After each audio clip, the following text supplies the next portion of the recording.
The goal of the lecture of today is to see if uh,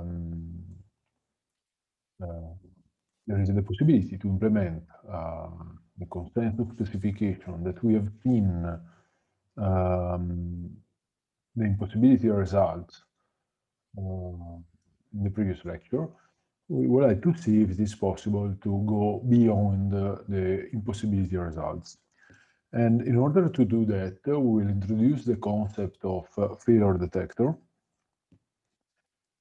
here.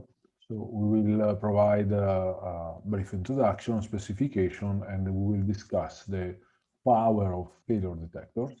We will apply failure detectors to a completely different topic with respect to consensus, which is reliable broadcast, just to give you a brief introduction about the abstraction of failure detectors. And then we will implement consensus. We will also look at a consensus implementation based on randomization. So at the end, and an hybrid approach which mixes um, failure detector, consensus, and randomization. So at the end, we will discuss a little bit about why it is impossible and why in practice we can implement very good approximations of the consensus abstraction. So the basic system model is the usual one. So the system is asynchronous. There are no bounds on message and process execution delays, no bounds on clock drift, and the processes fail by crashing. So they stop executing actions without informing the other processes about that. Today, again, we do not consider Byzantine failures, and we assume that there is a maximum number of processes that may fail. This kind of specification is something which is really common in replicated systems, because the general idea is, okay, what is the probability that I have one failure? And you can compute this based on hardware failures and so on. What is the probability that I have two failures, three failures, four failures? And based on that, you can compute a trade-off between the amount of tolerance that you want to give to the system, the amount of processes that you, failed processes that you want to tolerate, and the probability that some simultaneous crashes that are completely independent may happen. Okay. And the communication is reliable, which means that we are using perfect links, which means that if both the sender and the receivers are on for time long enough, the messages will be eventually delivered without repetition and without spurious creation. Okay, so this is the specification that we are considering: termination, uniform integrity, uniform validity. And termination, just to remember, just to recall you, every correct process eventually decide on set value. Integrity, each process decides at most once. And validity, if a process decides V, then V was proposed by some processes. And these two are the easy one, and these two are safety properties. This one, depending on your kind of implementation, could be difficult because of the failures and the synchronicity. You are never sure that you have the possibility of performing an action or not. Okay. And finally, the most important property is agreement. No two correct processes decide differently, but can also consider, and we will consider, uniform agreement. No two processes will decide differently, because the general idea is that in this case there is it's not too difficult to implement the uniform version of the protocol. So last week I stressed the impossibility results by proving that it is impossible to implement consensus even with one failure in an asynchronous system, even if all links are reliable.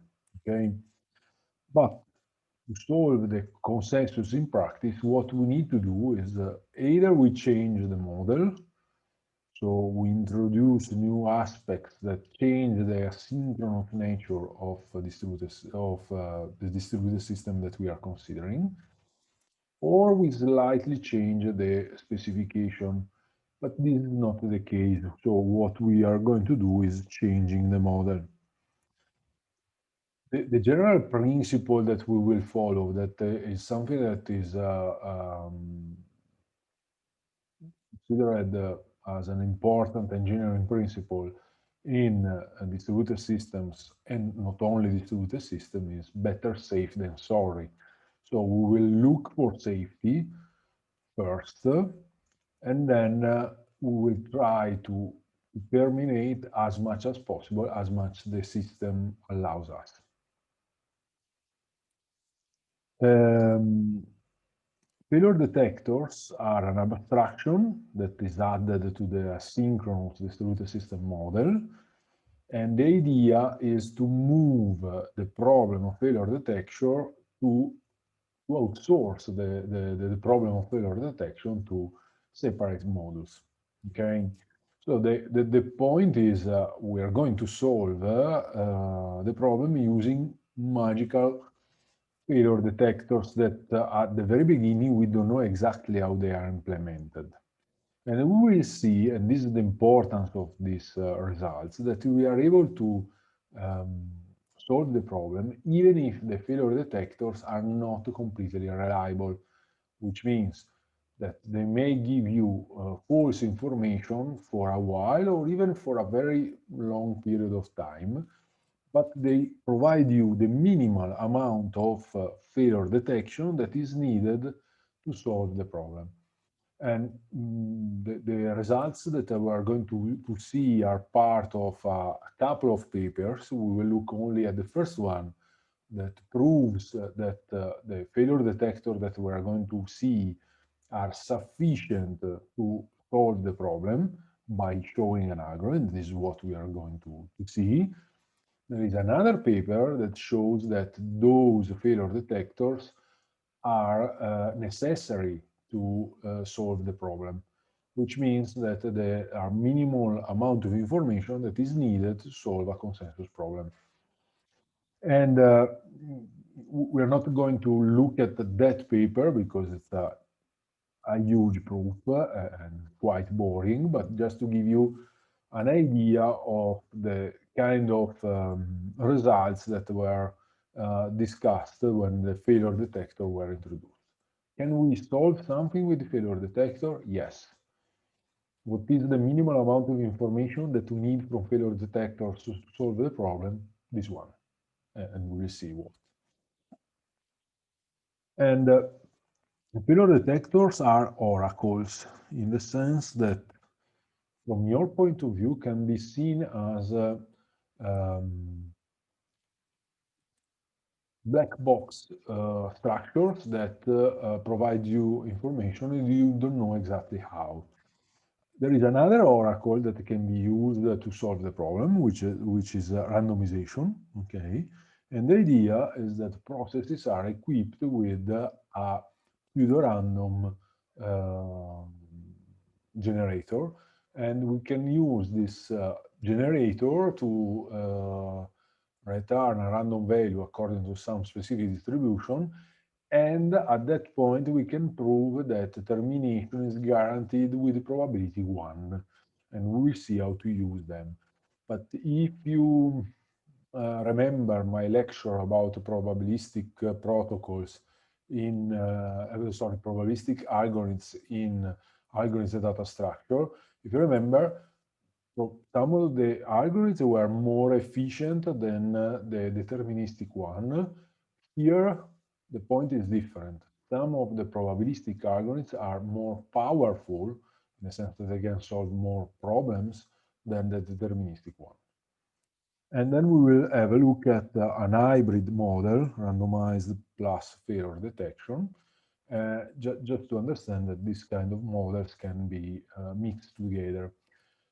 Finally, the idea is that this is the first occurrence, actually the second occurrence in which we see that a randomization, think about epidemic protocols, can be used to design very good distributed systems.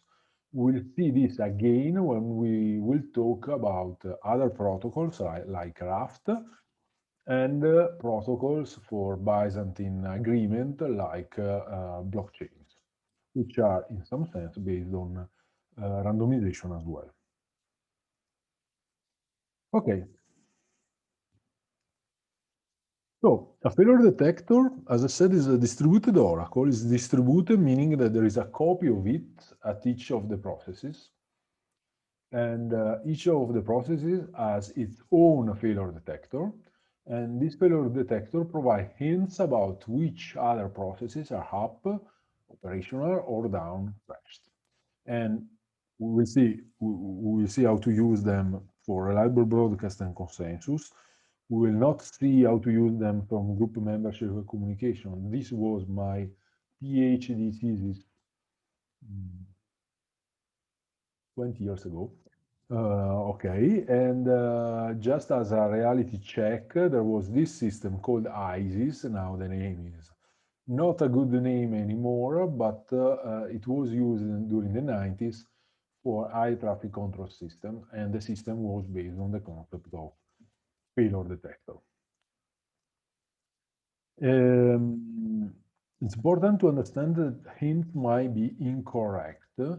They may change over time, and they may different from process to process. So the idea is there is a process here, Q, which has crashed, and some of the processes may think that Q has crashed, like S and P. Okay. Some of the processes may think that not all Q has crashed, but also S has crashed. And this depends on the fact that S may be very slow. Okay.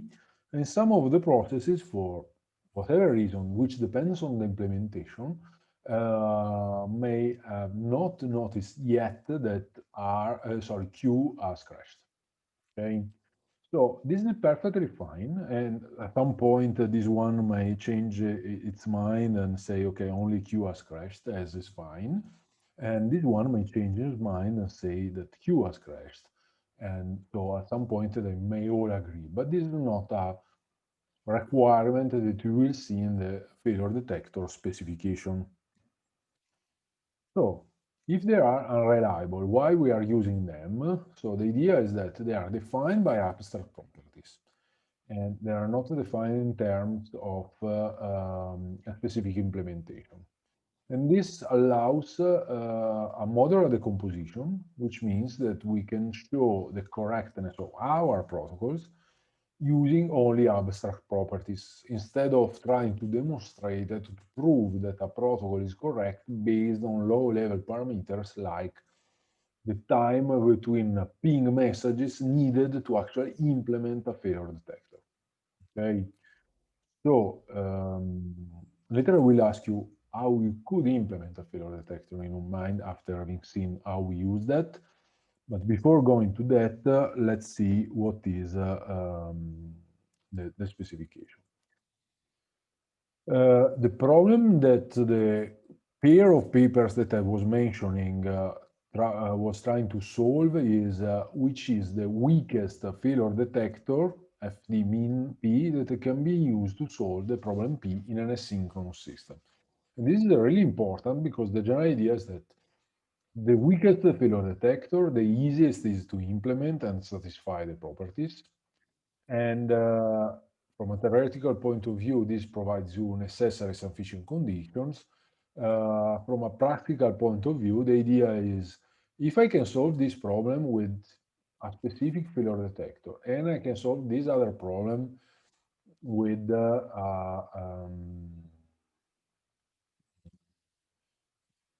another failure detector, okay, I may compare the problems based on the power of the failure detectors that is needed to solve them. So I can say that a problem is more difficult than another, P1 is more difficult than the P2, because of the amount of information that I need from the failure detector. So this is the general biography. This is not the required reading. This is the second paper that I was mentioning. This is quite complex to read, but it's here just for reference. This one is a nice paper to read, and it will be included uh, in the reading list. And this one is a more modern view of this kind of system that could be used to better understand what is going on. Although you see that these are quite old results at this point, but they are still valid and important. How we are going to specify the failure detectors and our algorithms based on that. So we will use the assumption or the idea there is a global block not accessible by any of the processes that is discrete. So there are a set of ticks, and we can use the natural numbers as this set of ticks. A failure pattern, this is what I wanted to show here. A failure pattern is a function from time to subset of processes where ft denotes the set of processes that have crashed up to time t. So the general idea is that if I crash at some point, I will remain crashed forever because there is no recovery. So a general property of a failure pattern is that ft is contained or equal to ft plus 1. So the general idea is that maybe if you look at F0, the set is empty, nobody has crashed. At some point, I don't know, F1000, the set contains process 1 because that particular process has crashed, and so on, forever. And so this is a function, sorry, this is a function and gives you an history of the failures.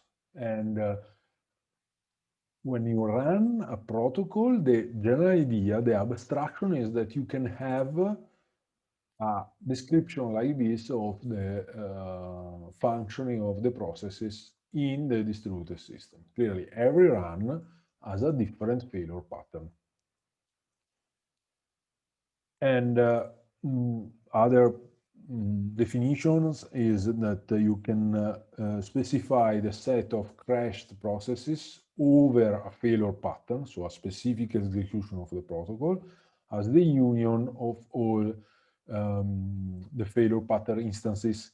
And so this is the set of all processes that have crashed at some point in time. And the correct processes are the processes that never crash. Remember that we'll discuss a little bit about this concept later, because saying that a process will stay on forever is a bit strong, but the meaning is it has to stay strong as long as I need to complete the protocol. And failure detector history is a function h from the set of processes, time, the set of clicks, the set of time instances, to a subset of processes.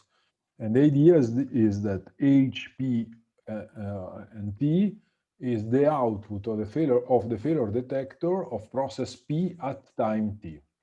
Okay, so the idea is that at some point, process P1 at time, I don't know, 10, my suspect process P2, and we use this term suspects to say that the process is considered faulty by that particular other process. So the idea is that there is no global failure detector history. There are a set of local failure detector history, each for one every process. And the property that we want to satisfy are the following. Every failure detector has to satisfy either one of completeness, these are the two versions, or four possible versions of accuracy. In completeness, the idea is that you will like that processes that are actually crashed, at some point they will be detected. And this is the easy property, because the general idea is that if a process has really crashed, it's not going to reply to any form of communication, and communication is the only way to actually implement a failure detector, okay? And the idea is that eventually a process that is crashed will be detected. But we write this in a formal way as follows. Eventually, every faulty process is permanently suspected by every correct process. And I repeat, this is easy to implement, because at some point, if you're not replying anymore, everybody will suspect you, okay?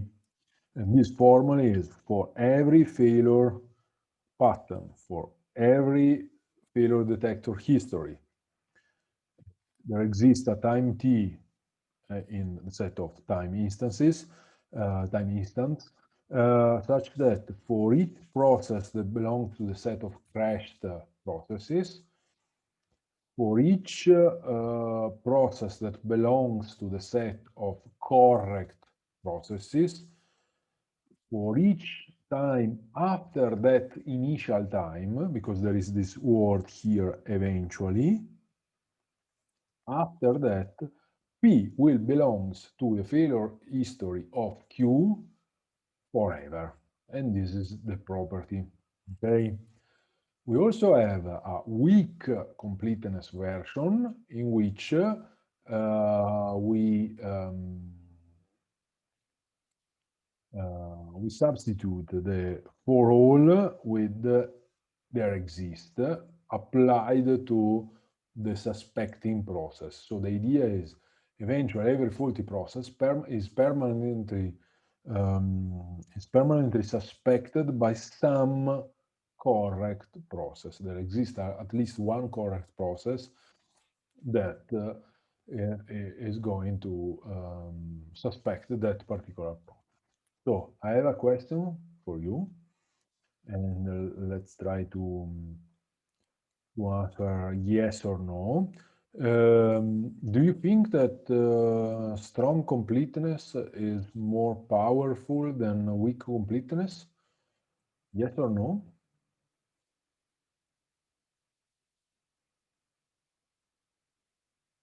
With powerful, I mean you can use it to implement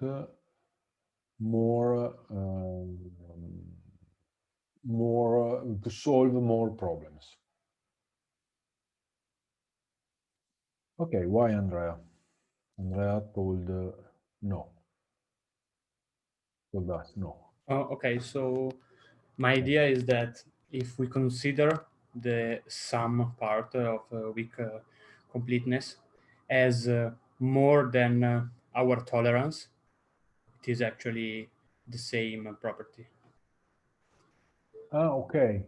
So you are saying that if you say that the tolerance F is the number of process that fails, okay, if this sum this sum here is larger than this F, at least one process will suspect the failure process. This is the idea. Yes, basically yes, in a sense that um, I cannot have the situation where some processes are crashed and they are in charge of keeping an eye on each other. Okay. So Andrea is partially correct in the sense this is something that we are going to use a lot when we talk about Byzantine fault tolerance protocol. And the idea is that mm, we are going to require that a set of processes that are correct is large enough to solve the problem. Okay. In this particular version, you will see that if there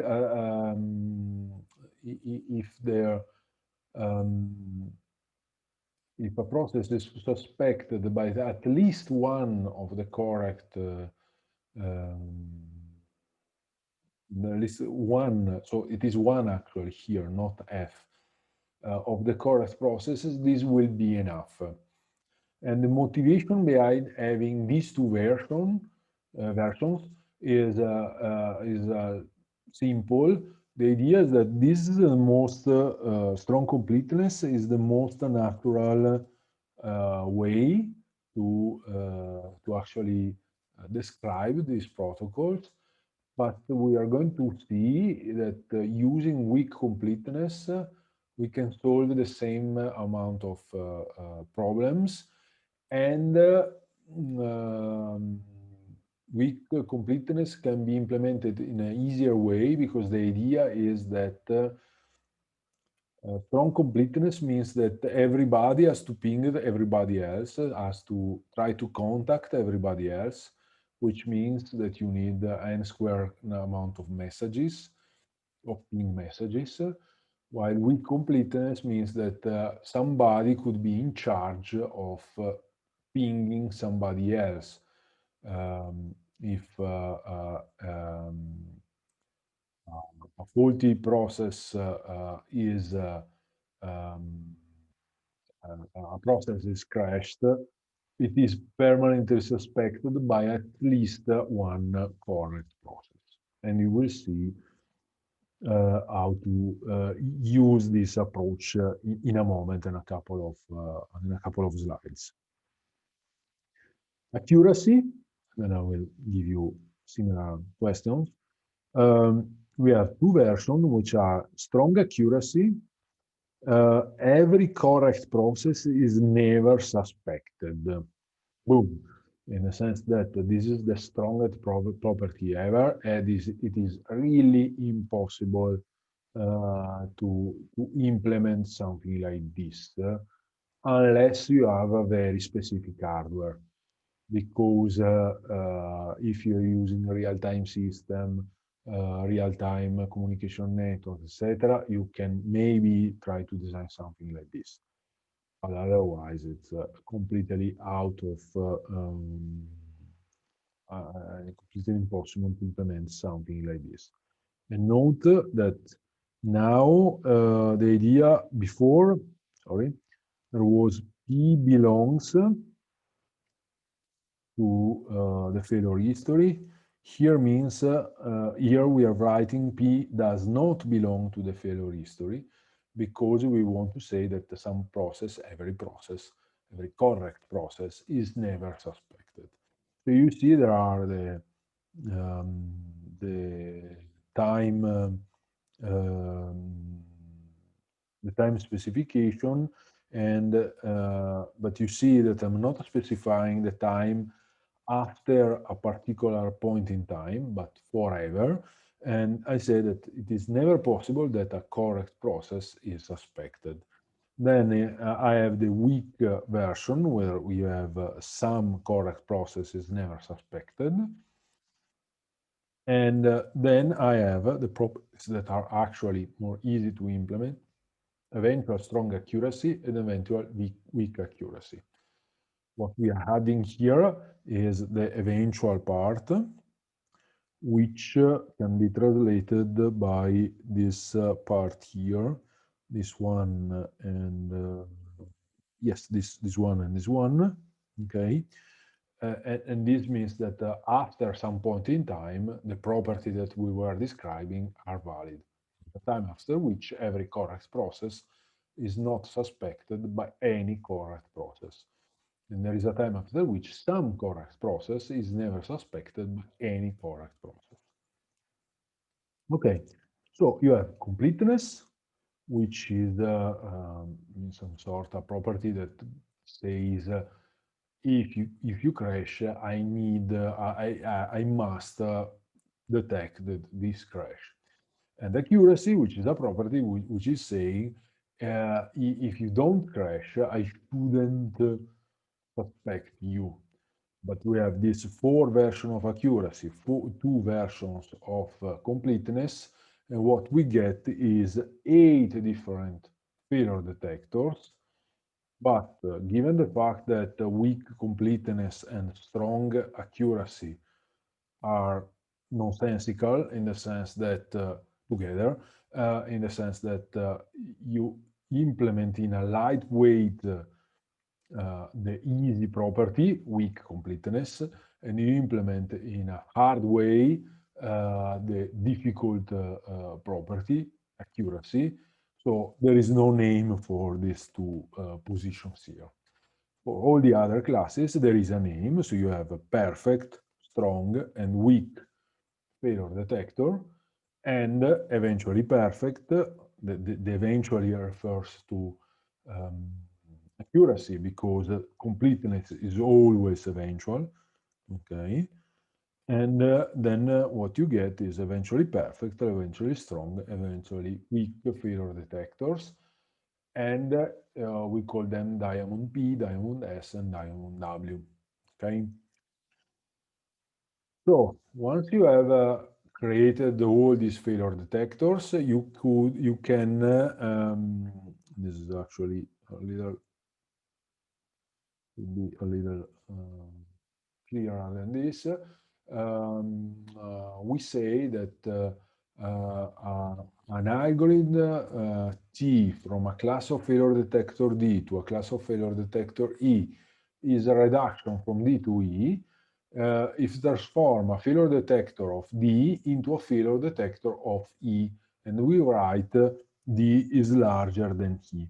So the general idea is that if you are able to transform the results of a failure detection into the results of another class of failure detector, you have this reduction, or you are saying that a particular failure detector is stronger than another one.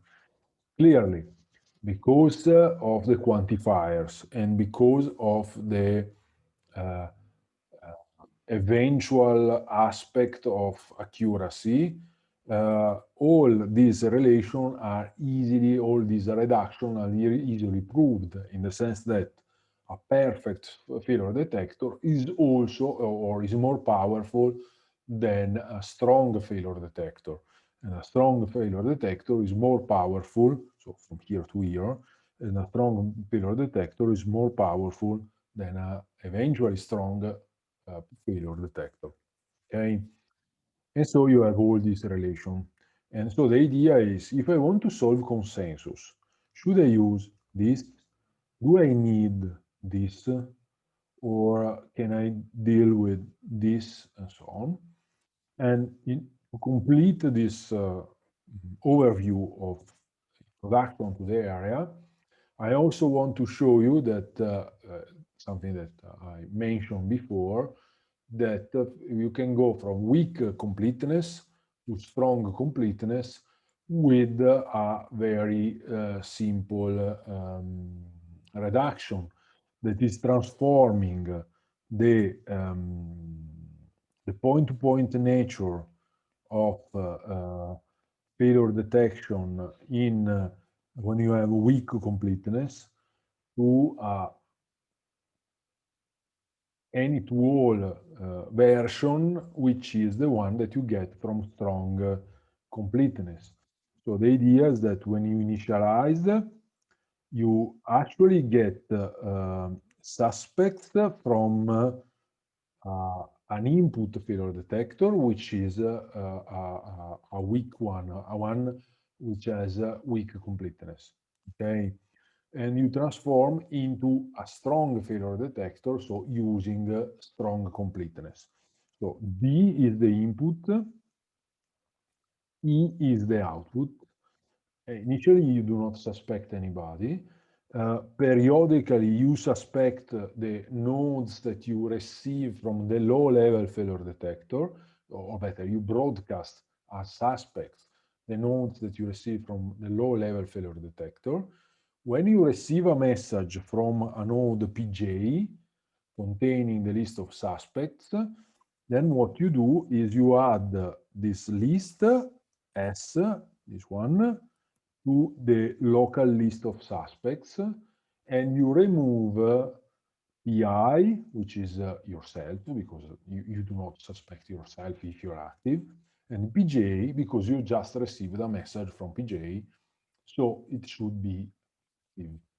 Okay, and remember that you are also adding suspect of D of yourself to suspect of E of yourself, because when you do broadcast, you broadcast to everybody else.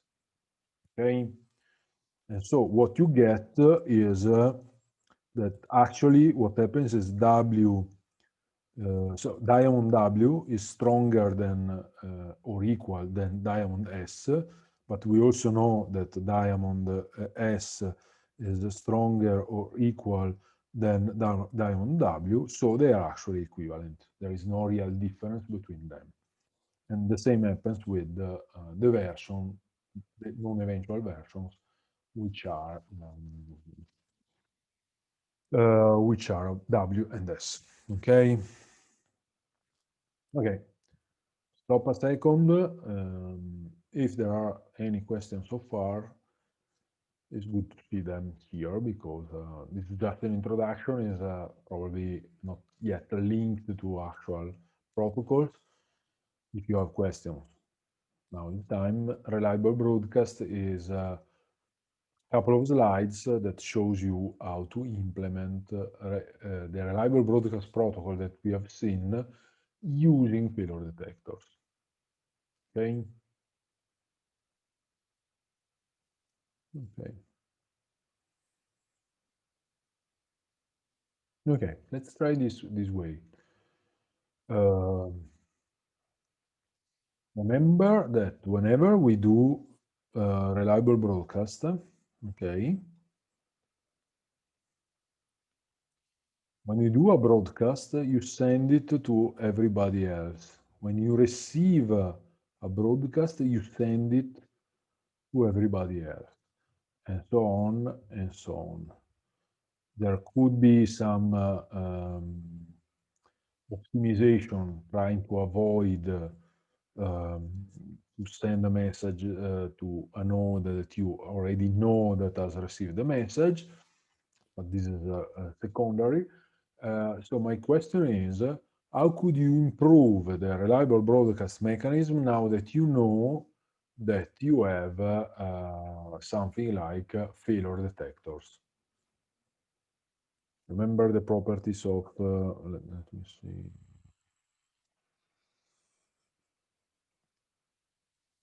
Um, remember the properties of reliable broadcast. There's an idea is that apart from integrity and validity, the important part is agreement. If you deliver something and you are correct, then eventually every other correct process must deliver that something. This is one way to see that, but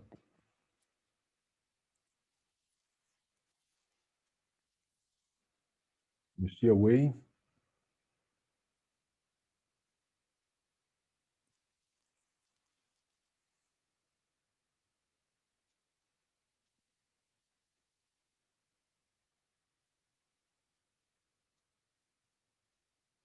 So the idea is to remove this part. the part in which you send everything to everybody else, because this part costs you n squared.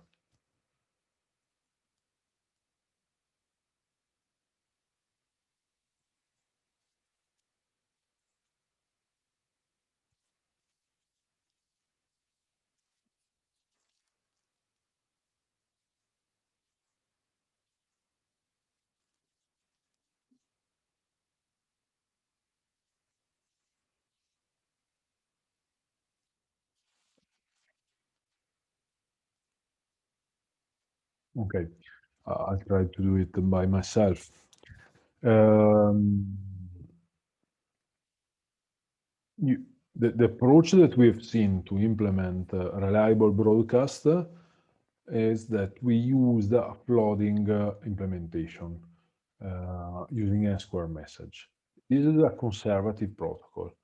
Many messages in the absence of failures. Okay.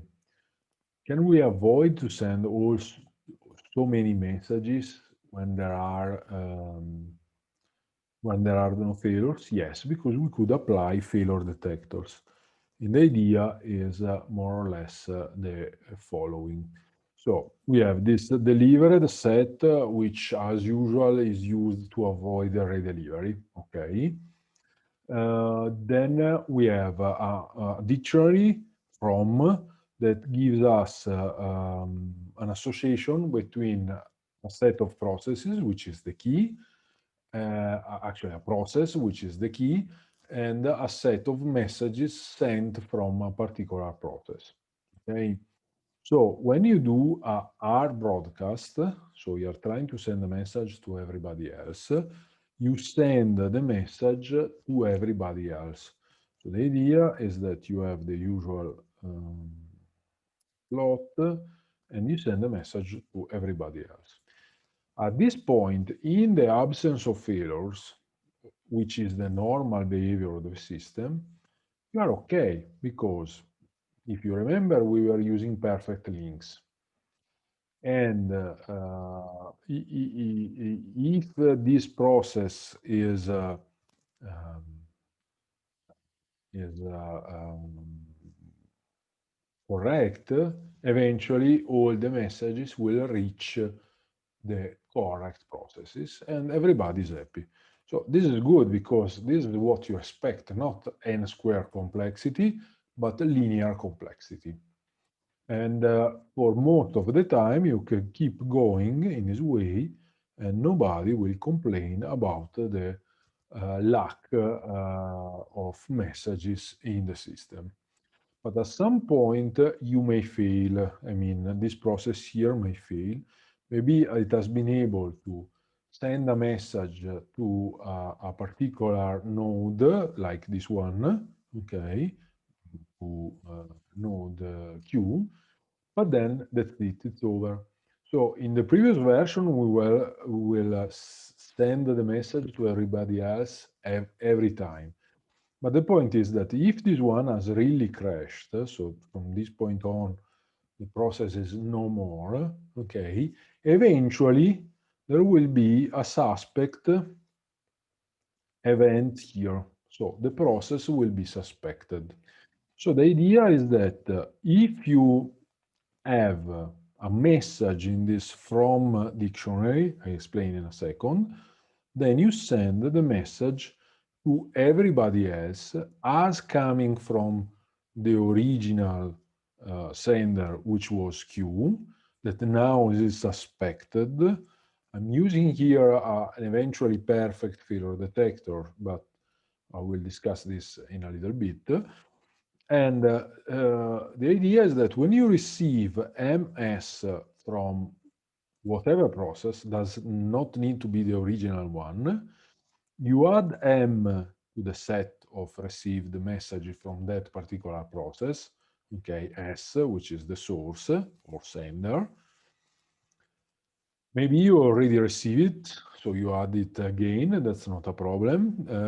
But what you do is that if M has not been delivered, so this is the first time that you receive it, you do an R deliver, and you remember this. And then if S belongs to the suspects, then you do the redelivery. So if you already know that a process, which is the sender, has been suspected, you perform the n square flooding of the system. Okay, and so this avoid to resend the message every time to every other node continuously. As usual, I'm not purging my sets in the sense that I'm not considering any form of compression of an information related to from to avoid to store every message forever. Doesn't matter here. The important part here is that I change from an n square protocol to a order of n protocol. This is the important part. And then there are a lot of other improvements that I can do in the system to limit the number of processes. Okay, so this one is the idea that instead of broadcasting the message, you are broadcasting the suspicion. And so you are going to be detected, and eventually you will get the results. Okay. Note that I've written here Diamond S. I was writing here Diamond P. A little discussion about this is needed. Okay. Yes. Before that, a little bit of proof. And then you will see the fact that we are only using completeness here. So integrity, validity, as before, they are easy to prove. Agreement, let P be a correct process that R delivers a message M. So E is correct. And let Q be another correct process, and let S be the original sender of a message. Case 1, the sender of the message is correct. So when it was sending the message to everybody else, it was sending the message S, was sending the message M to P, and was sending the message M to Q. Both of them are correct, so they will eventually deliver the message. And you have validity of perfect channels that is telling you this. You will eventually receive the message, and it will eventually deliver the message. Okay. Case 2, S is faulty. By strong completeness, S will be suspected by P. P will send M, and Q will receive the message. Okay. This is the important part. You have strong completeness. S has crashed. Eventually, you're going to every process is going to get a notification about the crash of S, okay? With this notification, P, which is correct, will send the message M to everybody else. Q, which is correct, will receive the message.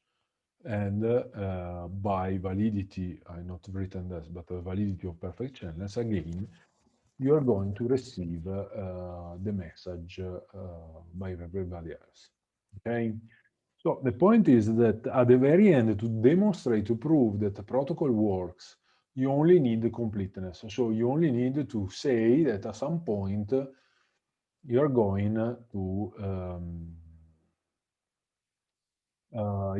to suspect failed processes. Okay. What happens? Please help me here, not let me alone. What happens if I propose you this implementation of a failure detector? Suspect everybody else always. Okay. This is a failure detector. Does it satisfy strong completeness? Write in the chat or reply. So the idea is that, yes, thanks, Georgiana. So the idea is, I suspect everybody. I'm a very suspicious person. I think that everybody is crashed. Okay, that's good. If you go back to the protocol, this works because as soon as you deliver the message received from the sender, you send it to everybody else. Okay, and so this means that because you're already suspecting the sender, so you send it to everybody else. So if the failure detector is not accurate enough or is not accurate at all, you will send more messages. But there are no other problems in this implementation. You're just sending more messages than needed. So at this point, in this particular protocol, the only point is try to design a failure detector which is as best as possible, but you have abstracted the concept of failure detector from the concept of reliable broadcast, and you don't need to look into the nitty details of detection, like I should measure the average response time of every process, consider a window for, which could be double that time. I should adapt the time over the window over time if a process is becoming slower or faster and so on. All these details are hidden inside the failure detectors, and I don't care. Okay. I have a question. So we have been able to go from n square to n. But is this actually true? Are we actually removed completely the need of n square message delivery inside the system, even when there are no failures? Okay, so there are no failures. My reliable broadcast protocol is sending order of n messages. Is the underlying failure detector linear or not, in your opinion?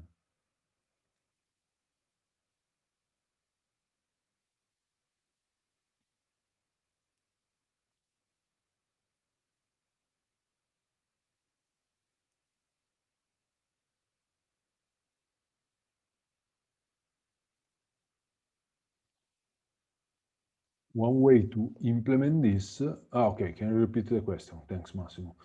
The point is,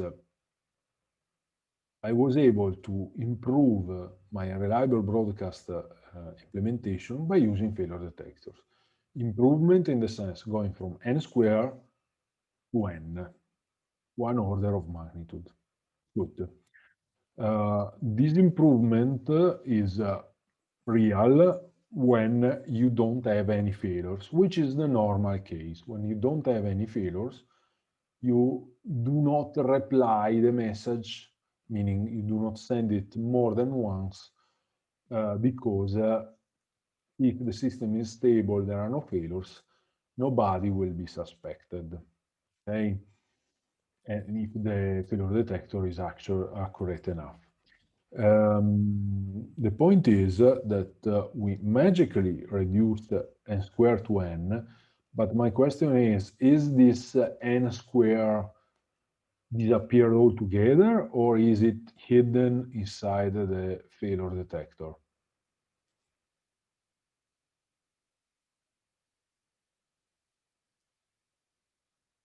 Which is, at the very end, how do you think that failure detector could be implemented? Exactly, thanks Massimo. If all processes are pinging each other, there will be n square anyway. Okay, and even if you consider this, no, this one, everybody is performing a broadcast to everybody else. This is a best effort broadcast, so just sending a message to everybody, no reliable broadcast, but this everybody is doing that. So the only way to transform a weak completeness in strong completeness is to actually do a broadcast inside. But the good part is that here in this protocol, sorry, this one, you are sending messages. In the original protocol, you are sending messages n square times. Here you are sending messages n times, and is the ping abstraction that is going n squared. It is probably very, very compact with respect to actually sending entire messages around. Okay. So we got an improvement, and now we can go to consensus, but I think it's a good time to make a 5 minutes break about this and drink something. And if you have questions, feel free to do that.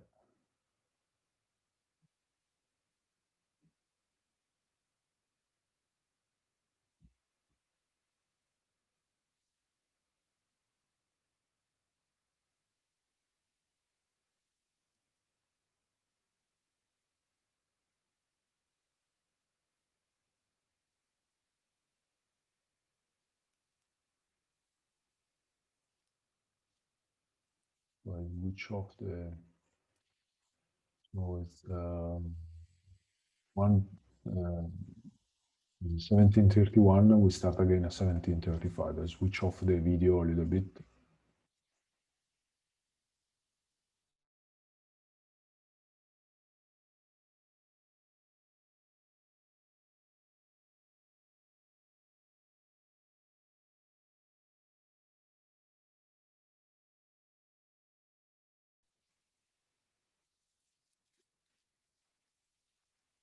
Okay, I don't see any questions so far, so we try to implement now consensus with using failure detectors. Okay, so we are using Diamond S at the very beginning, then we will look at using S. Remember that Diamond S is equivalent to Diamond W. We will show that it is possible to implement a consensus with Diamond S slash Diamond W under some conditions. And we will not show that this is necessary to solve consensus, just it is sufficient to solve consensus, but it is. Okay, remember that Diamond S initially can output arbitrary information, but at some point there is a time after which every process that crashes is suspected completeness. Some process that does not crash is not suspected accuracy. And these are the two properties that we are considering. There is a limit on the number of failures that we can tolerate if we have n processes. And so this limit is given by a minority of processes. So I need a majority of processes which are correct in order to implement and solve the consensus. Okay. And we will use this concept of minority, actually majority, to solve the problem. And we will also see that it's possible to use S to implement the consensus, but this is a practice, a theoretical result. It's not so important, but we can show that we can tolerate a failure detector which is bad with respect to a lot of other processes, so it cannot put arbitrary information about most of the processes. But there is at least one correct process which is never suspected. We are not using perfect failure detection, we are using strong failure detection, which means that we are using the weak form of accuracy. And the difference between the previous case is that if we have f smaller than n, then we can solve consensus. This is what you find in the paper. But if f is equal to n, it means that every process has failed. So in some sense, we are implementing consensus because nobody is deciding anything, so everybody is happy and there are no problems. Okay.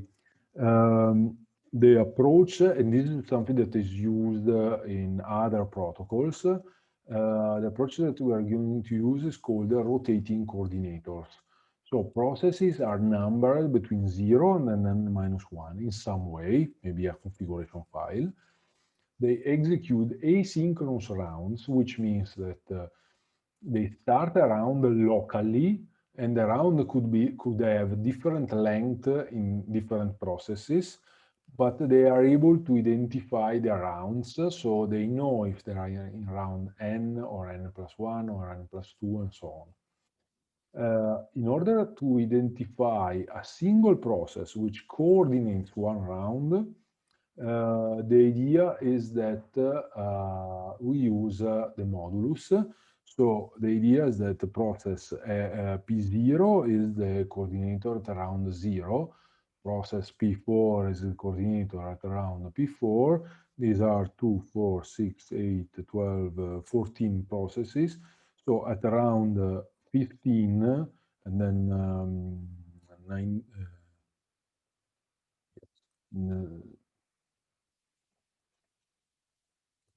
so these are 12, sorry. So at around 12 and 24 and 36, process 0 is the coordinator. And the coordinator tries to impose its own estimate. What is an estimate is an approximation of the consensus value that can change over time. You will see how, and try to impose its own value to all the other processes. So tries to obtain a consensus on that value, which is perfectly fine because we need to reach a consensus on one of the values, okay? And this succeeds if the process does not crash and it is not suspected by Diamond S. If it is suspected by Diamond S, the other processes will stop believing in that particular process and will go to another coordinator. So there are several rounds, and we'll see how this works. And this was a silly animation about that. So the protocol is like this. Now you see that the protocols are becoming a little more complicated. You will see after I need several set of slides in order to describe what is going on. And by repeating the history, because these are quite old results, we also see the increase on complexity on the kind of protocols that we are going to solve and the kind of problems that we are going to solve and the protocols that are solving that. So the idea is the following. So this is executed by process PI, where I is the number between 0 and n minus 1. The consensus abstraction has two primitives. One is propose and the other is decide. So what you see here is propose. So somebody is asking the, the local process to decide to conclude an agreement, to reach a consensus, and the value which is proposed is PI, which is here. At the very beginning, everybody, when they have a proposal, so who is going to say propose? Depends on the kind of application that you have in mind. Let's say that I want to decide which is the value of a sensor. I could do this periodically. So every X minutes, I start a consensus protocol. And in starting the consensus protocol, I could decide, okay, let's start with around 0, which is exactly what happens here. And then we go on with additional rounds until we reach a consensus. Then I have an estimate, which is a value which I try to impose or propose to the other nodes.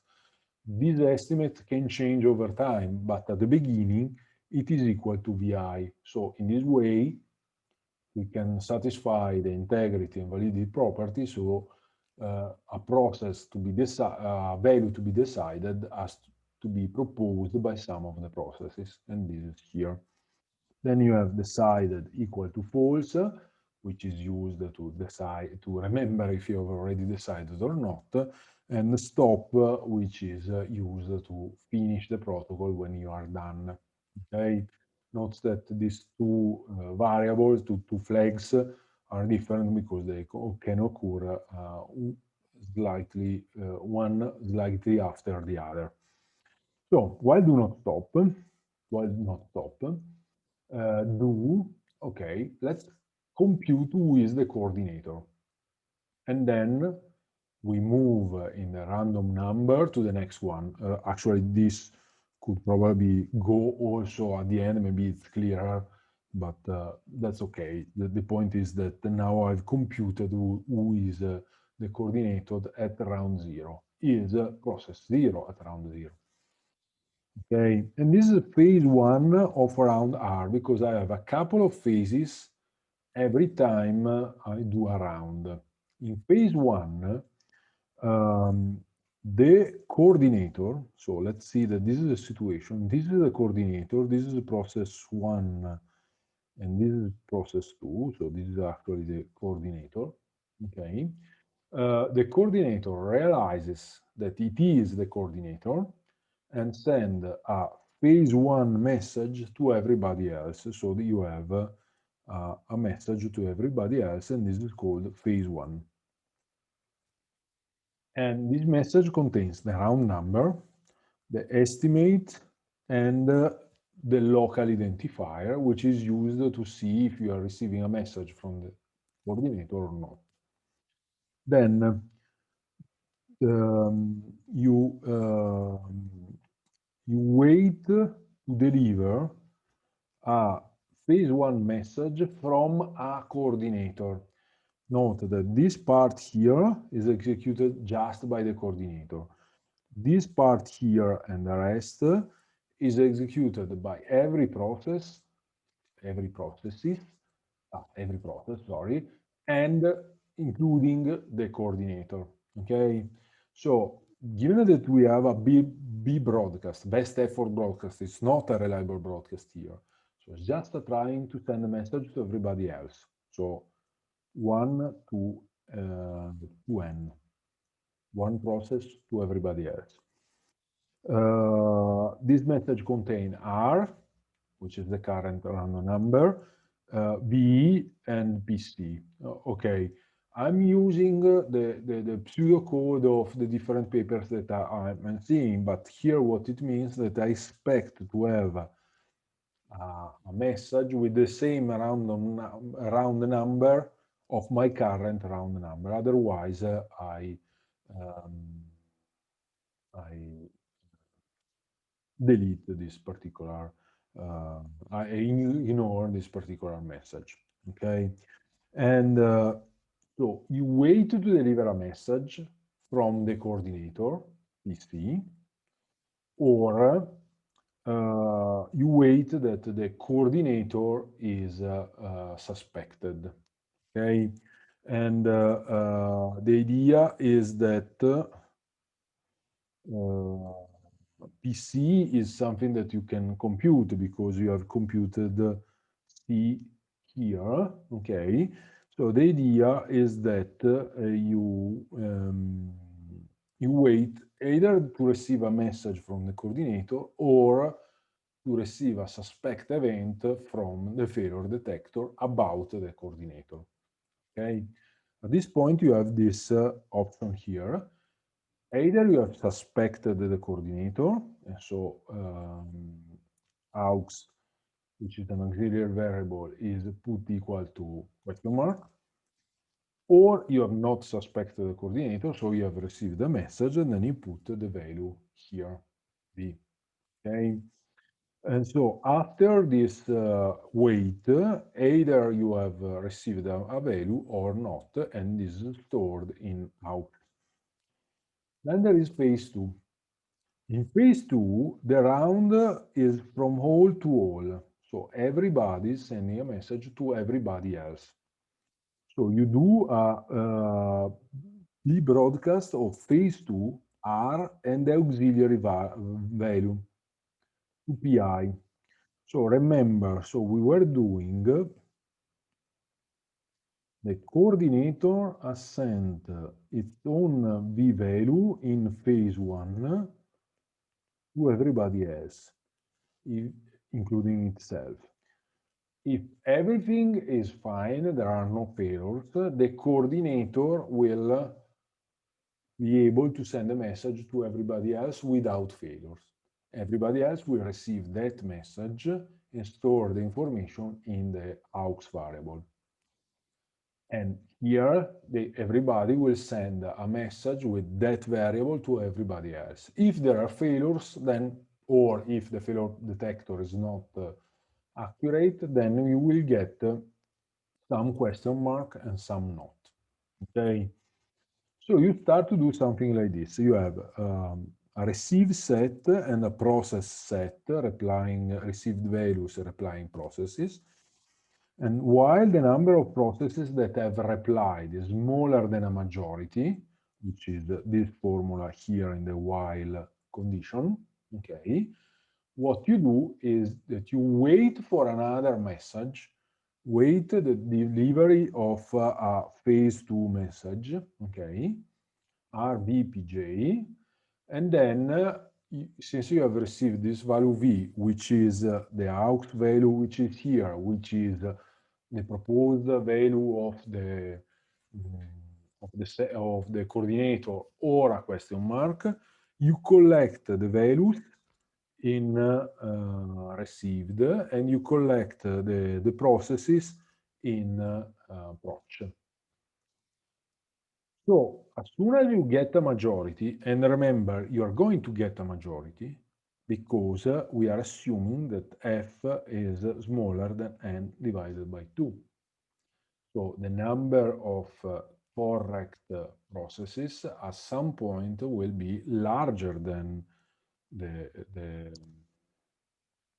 the truncation of n divided by 2. So at some point, a majority will reply. And now you have just to look at what is collected in rec. If everybody has a V value, everybody is aware of this information, what you do is to change your estimate to B. Okay? And you do a broadcast of the decision V to everybody else. Okay? And then you stop. This stop is the mechanism that say, okay, I'm done. I don't need to be involved in any other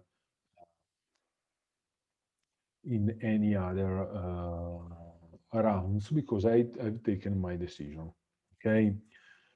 If you receive V and some question marks, you still change your estimate to V.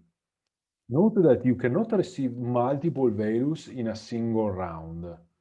The reason is because in a single round, there is only one value proposed, which is the one of the coordinator, or actually the estimate of the coordinator. Okay.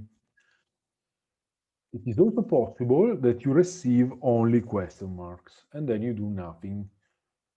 When does this happens?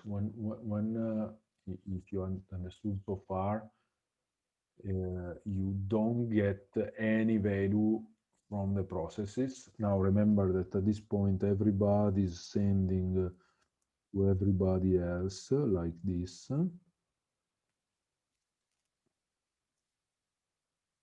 When do you think that if C is suspected by everyone, right? And this particularly happens when C is crashed, but Giordana is right because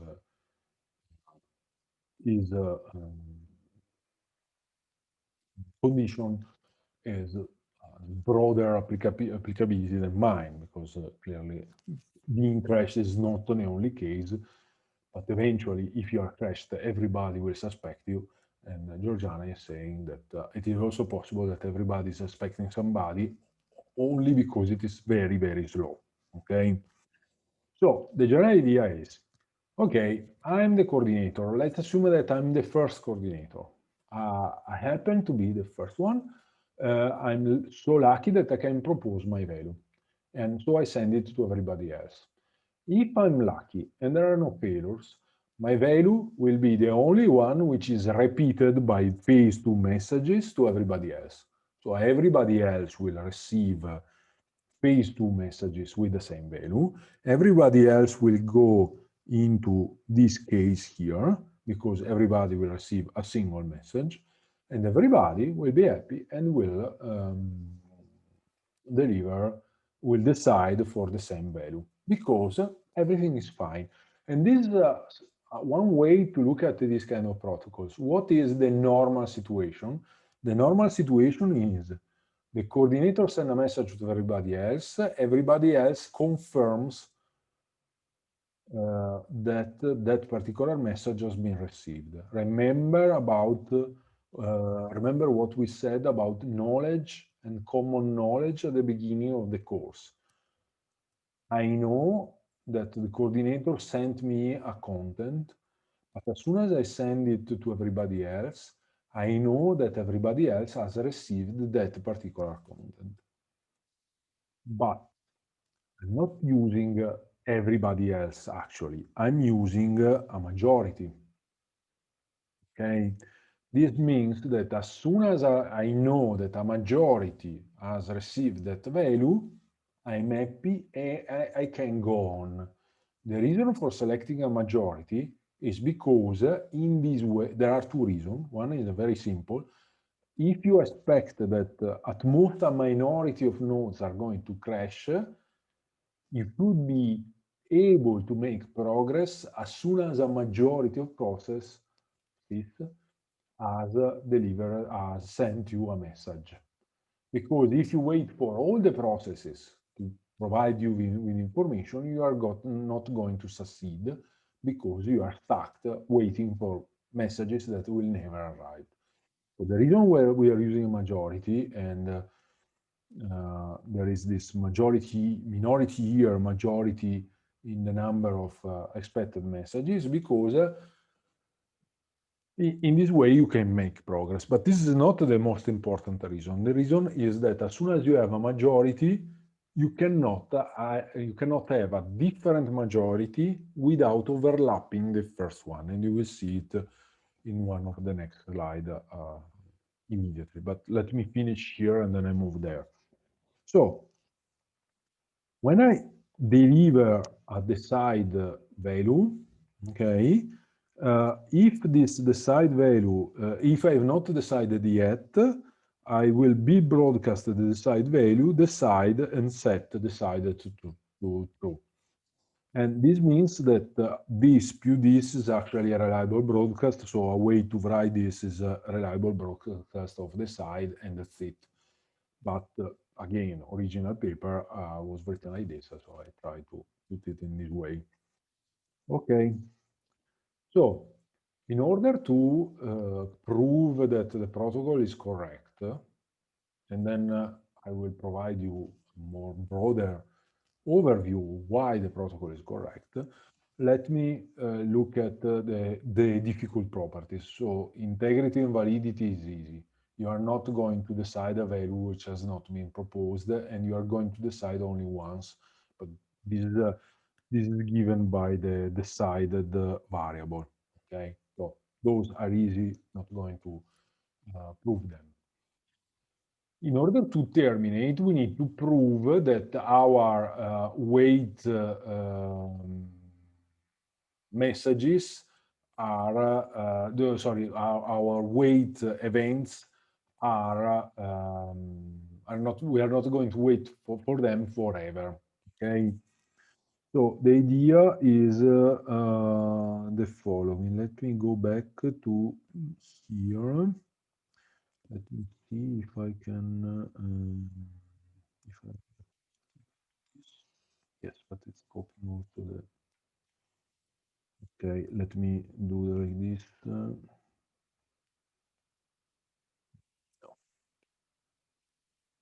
Okay. Um, just to clean a little bit, okay.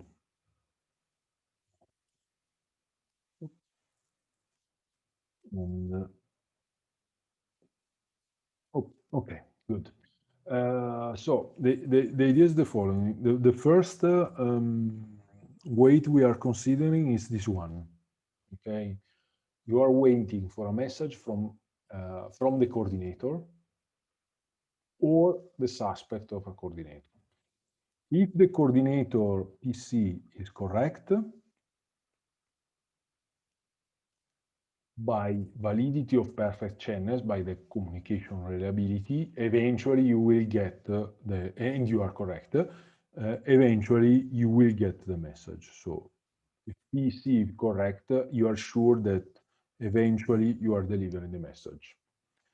If PC is faulty, by strong completeness of the diamond strong failure detector, you are going to suspect the node, and that's it. You're fine. Okay. So this is linked to this event, and this is linked to this event. Clearly, it is also possible that you can suspect a node even if it is correct. But at that point, you are going to pass through this wait event. Okay. The other wait event is this one, and it is repeated in the while cycle. This means that you are waiting for a majority of processes to send a message to you during round R. Given that a majority of process has to be correct, eventually you're going to get all these messages and you can proceed here. This is described here. Okay.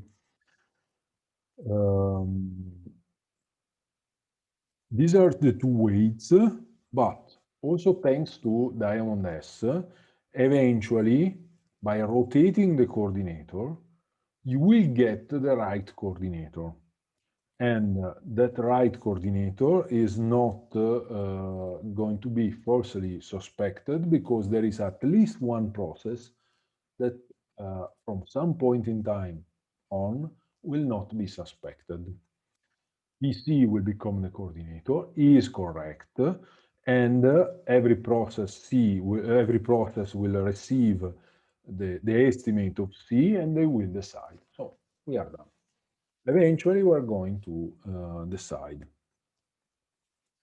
For agreement, this is something a little more difficult, and I need a figure like this. So the majority is the important part here. The idea is, let's say that a group of processes decides for a value V, okay, and they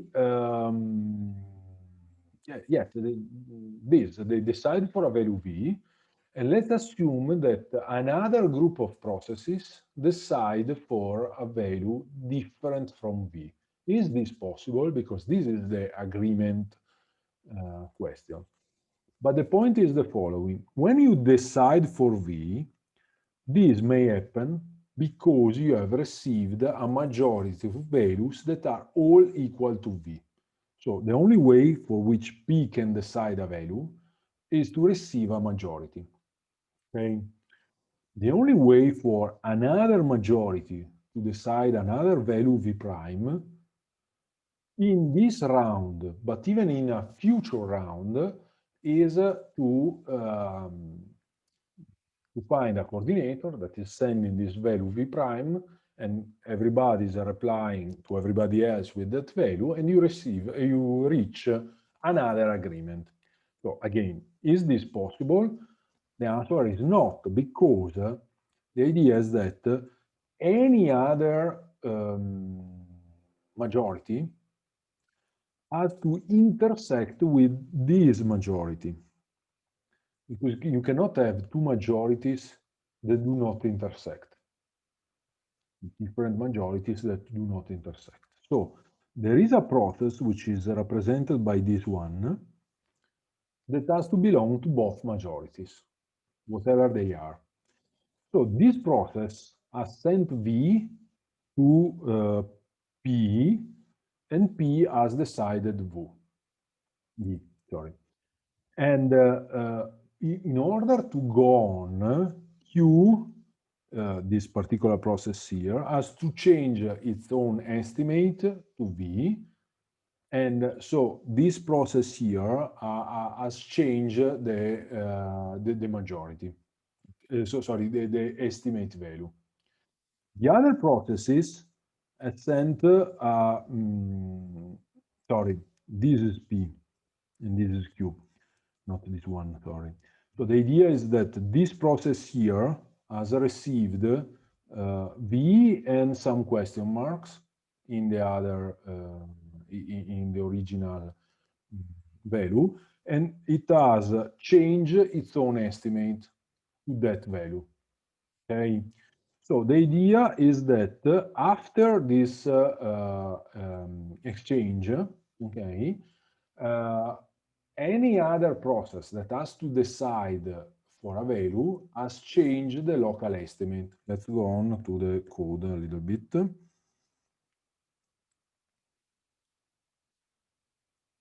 Okay, so round zero.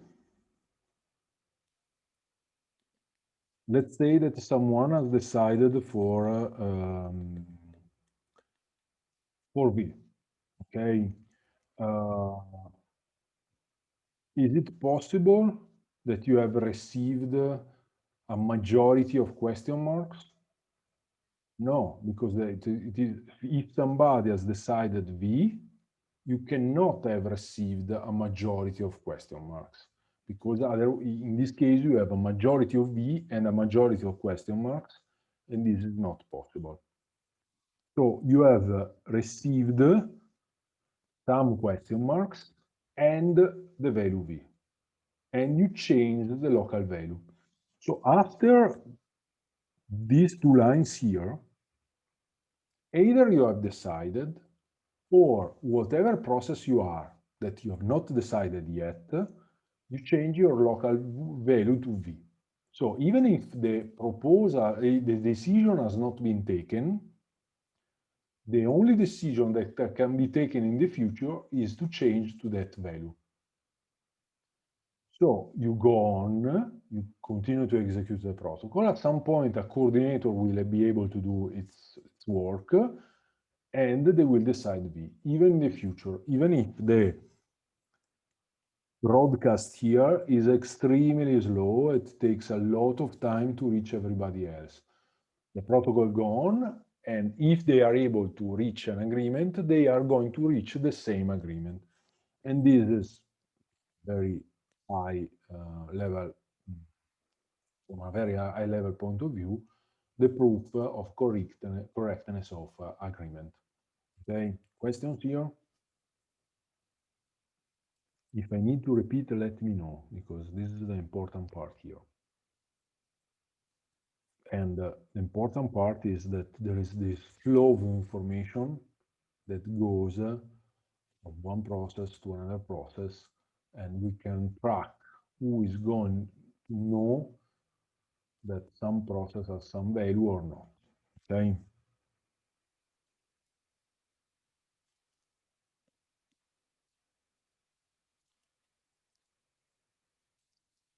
Is it, Cosimo, is it correct to stop the while when a decide message is received?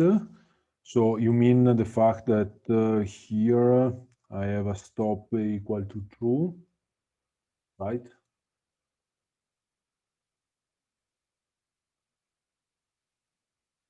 Or you mean, no, do you mean which while?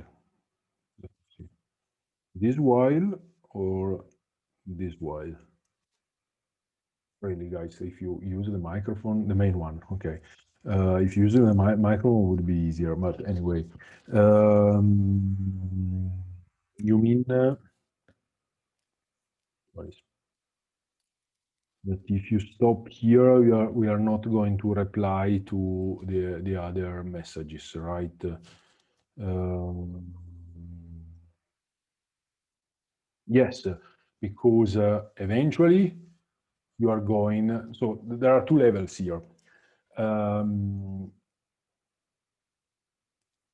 me see. From one point of view, you are participating in the future rounds, okay?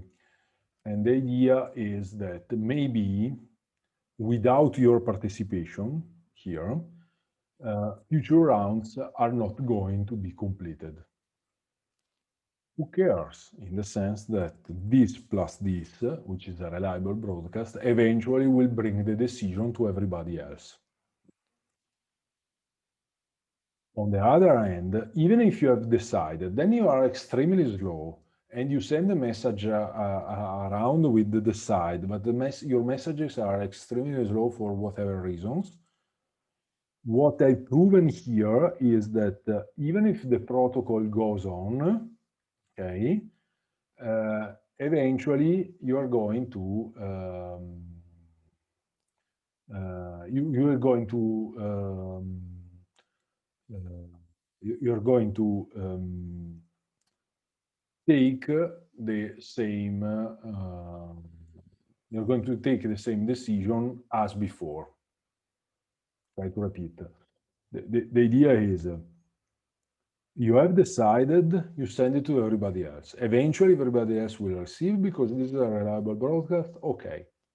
And the protocol has finished, everybody will finish. Or you send it to everybody else. You are extremely slow. Everybody else is still going on, but the only decision that they can take is the same decision as you. And this is this proof here. Okay. So this is more or less. I hope that this answers your question, Cosimo. Okay. So these kind of protocols, this is something that I meant to code to do at some point in my life, but never seems to never have the time to try to have every protocol which is here using the same event-based format. But while you see that some of the protocols are based on these weights, other protocols are based on event-based format and so on. So the general idea is that we are focusing on the principles and it doesn't really matter if it is written like this or in another format. But you are right, probably it's not so clear when exactly the protocol is going to finish. And it is just a matter of stopping here. Probably I forgot to stop here, by the way, sorry. This is for sure.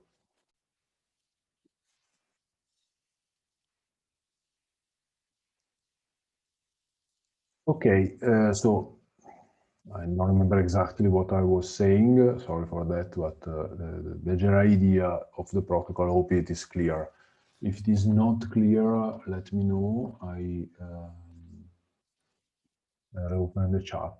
So if you had some question that has not been answered yet, is because now I have a new chat and not see the previous messages. So please reply that. Something that I wanted to show here is that we can use the same, more or less the same algorithm. This is why I'm using the second paper because it's easier to understand, based on S, non-diamond S, to solve the problem. And the first part is completely equal, so the coordinator sent to everybody else. And the second part is that we wait not for a majority of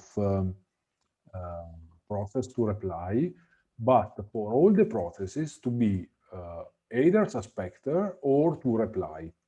And this was previously was processing smaller than n divided by 2. But here you see I'm using processes and union suspected is equal to pi, so the set of all processes. At that point, I can exit from the while cycle. If it is smaller, or different, and this is written, I go on. And the protocol is always all the same, okay? The point is that at this point, what I can prove is that by using S and the property of S, and by using this particular condition, I can solve the problem if F is smaller than N, because I'm using that particular aspect. But remember that S has this ability that never suspect a process, at least one process that is correct, which is extremely difficult to implement because at the very beginning the process could be extremely slow. So, what happens if the failure detector misbehaves? This is a similar question that we had with a reliable broadcast, and the general idea is that at that point accuracy cannot be satisfied. Now I have Google Drive that tries to synchronize all the files, which is not a good idea. Okay, so if accuracy cannot be satisfied, and this happens when communication is extremely slow, the consensus algorithm that you have seen remains always safe because I can guarantee agreement, but maybe I cannot guarantee termination. Why? Because I have to wait for a coordinator to be not suspected. But remember that the properties are expressed in the eventual form, which means that maybe that eventual is far in the future. So the protocol will respect agreement always, because agreement does not depend on does not depend on on the failure detector, okay? And so are validity and integrity. The only thing that depends on a failure detector, this is perfectly reasonable, is termination, okay? So this means that at some point what happens is that, let's say that you start a consensus here, okay? And your network is really shaky, so doesn't behave very good. And so this means that a lot of messages are lost, are replied, the network is slow, whatever. You're not able to deliver, to complete a consensus. But as soon as the network is able to stay connected, the network condition goes back to normal, then you can conclude the consensus instance. Then maybe you start another consensus, but you are in a good period here, so you conclude the consensus really quickly. And this is the normal behavior.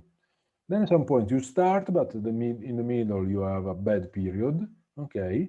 Then you conclude the protocol later. This is the eventual that we are going to use here. We cannot give time guarantees on a protocol like this, but we can give the assurance that if there are the good network conditions, eventually we're going to deliver all the messages. Eventually we're going to complete the protocol, okay? This is an example of an indulgent algorithm. An indulgent algorithm is an algorithm that never violated the safety properties. Actually, I could write like this. And if the failure detector is not accurate, they do not terminate.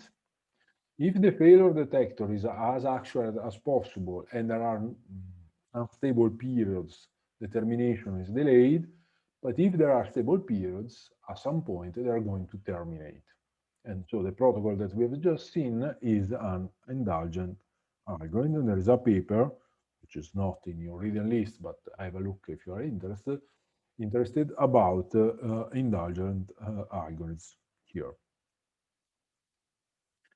So to repeat, the failure detector as an abstraction increases the modularity and portability of algorithms, they suggest why consensus is actually not so difficult in practice, because you've seen the protocol, you have to look at it and understand exactly the proof of correctness, but it's not so complicated.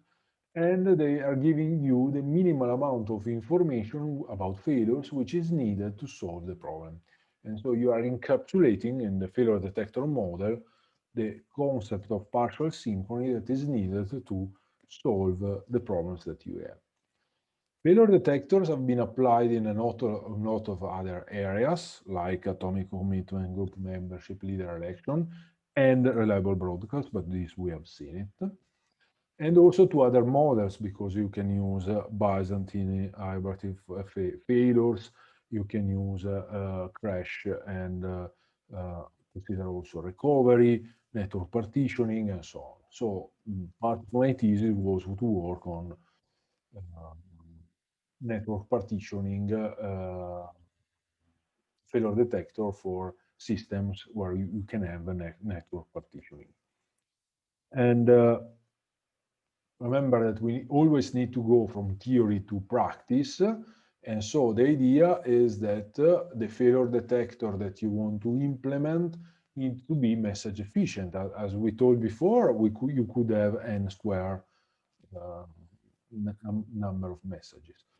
But it is possible to build other failure detector with linear message complexity, so rings, hierarchies, gossip protocols, and so on.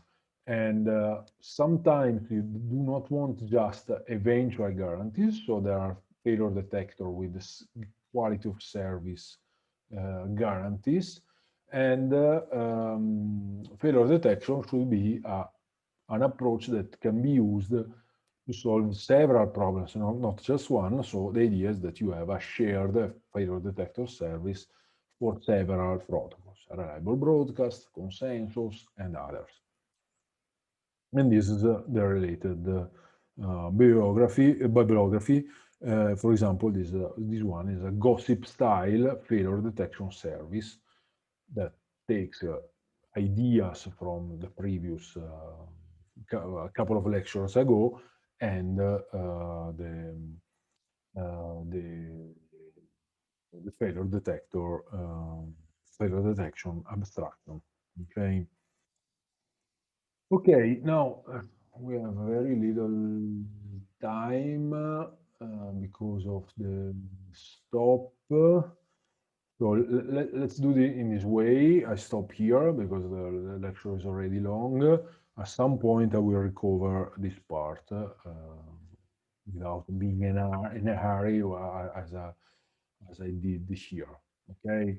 So if there are questions, this is a good time. And whenever I have a lecture which is shorter than usual, I will recover this part. In the meantime, I go to the end where you can see this is the original paper. What I've shown you has been taken from here. So probably the most important paper that you need to read is this one. But if you want an introduction about the failure detectors from the original papers, is this one. And this is related to randomization, but we have not covered it yet. So you will see it later. Okay. And there is a link there, but it's not really visible anymore. Okay.